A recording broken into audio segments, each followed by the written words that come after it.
incident today. The friar, he got arrested for doing his job. He was taking some, weed to a clinic, and he got, arrested for doing his job. And this is the troubles that, clinics face on a day-to-day basis. It's really, it should be unconstitutional not to be able to do your job. I'm calling in regards to a Green Gill patient. He was, his name's Steve. It was 1600, correct?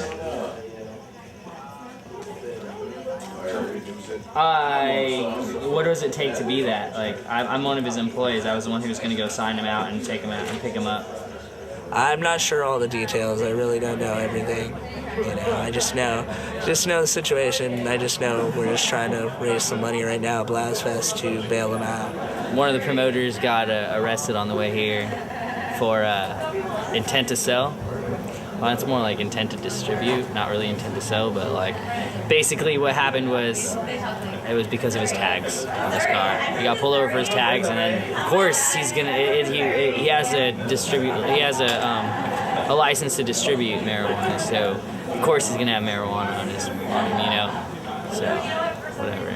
The next move is I gotta go pay a bail bonds agent $1,600 to get him out of jail. So we'll see how this goes.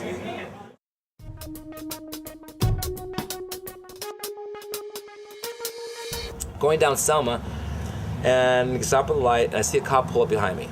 Now, I know that my registration is expired on the back of my license plate, because I have a ticket already for it, so we're fine.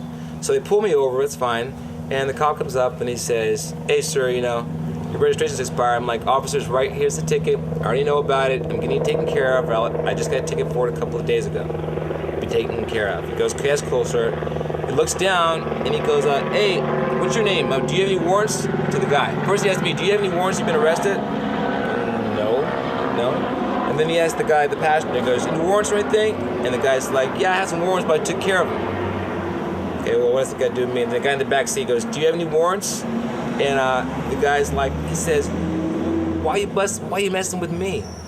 And the cop literally just jumps in his face, actually jumps in my face. The guy in the back seat's like, "Why you messing with me?" And the cop's like, "You mother." I was like, "Whoa!" And he's yelling at this guy in the back seat at me through the window. I'm like, okay, this guy's got post-traumatic stress. I recognize this right away myself. And so he's yelling, "Blah, blah, blah, blah, get out of the car." I'm like, whoa. So he's like, "Hey, sorry, sir. Not about you, it's about your boy." So he's not my boy, I just picked him up.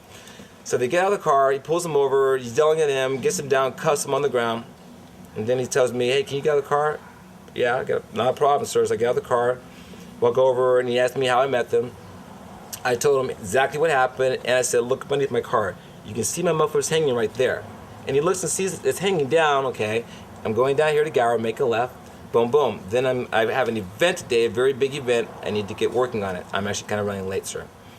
So I was like, "Sorry, sir, no problem. You wouldn't mind if I check your car, would you?" "Yeah." "Why are you gonna check my car?" Yeah, I kind of mind. Can you explain why?" "Well, those two were in the back seat." Or that guy was in the back seat. He might have stuffed something behind your seat." "Sir, I don't think so." "Well, it doesn't matter. I'm gonna search your car anyway." All right. Nah. And he just walked in my car. He goes, "It doesn't matter what you say. I'm gonna search your car. I can search your car." Now, I thought I had some kind of rights, but apparently I was wrong. At this time, he began to search my car. And his partner was cool. They were standing there talking to me. Didn't put me in cuffs or anything, but I had to keep my hands in front of me, blah, blah, blah, face away. They're following procedures. No problem with that. But then he's going to my glove compartment, and then he's like opening my trunk. "Sir, why are you opening my trunk?" Now, I'm not going to say anything because I don't want him yelling at me. This guy has already snapped at this other guy. I see if I say one word to this guy out of line, he will bite my head off. As a matter of fact, I said something earlier, kind of like joking. He was like, "Yo!" And he didn't say yo, but he kind of jumped at me like that. So I was like, this guy's post-traumatic stress. He will use that badge to beat me in a heartbeat. So I continued on being cool. They searched my car, and he pulled out the bag out of my trunk and pulled it up, opened it up, and went through it. And it has about 4 ounces in it. Actually, those are about 3 ounces. They were going to be giveaways for the lottery. So everything's all set up in the packages. But he didn't ask me or anything. He didn't say what this is for, and I explained. I knew what was going on behind me, so I said I have a medical marijuana license to this guy. You know, he said, you know, how'd you get it? I said I was in Iraq for 2 years, came back post-traumatic stress, so that's why I medicate. You know, they offered me Prozac, but I passed on the Prozac. And so I was like, cool. So I said, that's my medicine right there, but it's actually for an event as a giveaway. And so he's like, oh, you know, that's cool, whatever. Boom, next thing I know, I'm going downtown, and I haven't even been charged. He didn't give me my rights. They simply took me in and put me through the system. Now, I guess you're supposed to get some kind of pink slip that says like what your charges are. To this date, I do not have that slip. Never got it. Never was told why I was going in. But basically, they did put me in the system. So I went through the system, and then I had to post bail, and we got out. Miss Blau's events, I'm sorry.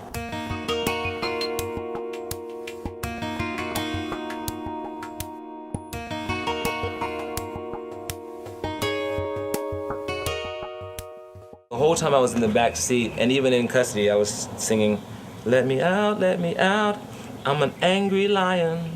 Let me out, I'm an angry lion. Let me out, I'm an angry lion. Let me out, ja, my rights were stolen.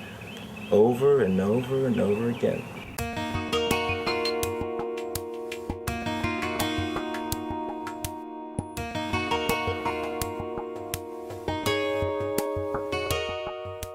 This guy's standing behind me, and we're in the medical center. They're looking at his records. Now the cops are standing here, and it's just them, and they're like, hey, this one's a diabetic. So that means he already got a sandwich. You know what that means? You only get one sandwich now. We get to take one of them away. Now they're laughing at the fact that they're gonna take one of his meals away because he's diabetic and he got one earlier. Is that or what? So rather than trying to make this, hey, you're diabetic, oh bro, I'm sorry to hear that. They simply say, first off, we're gonna embarrass you. Tell everybody you're a diabetic. Second off, we're going to humiliate you by taking away one of your meals. And they call that, you know, protecting and serving and looking out for the inmates. Great day. Great day.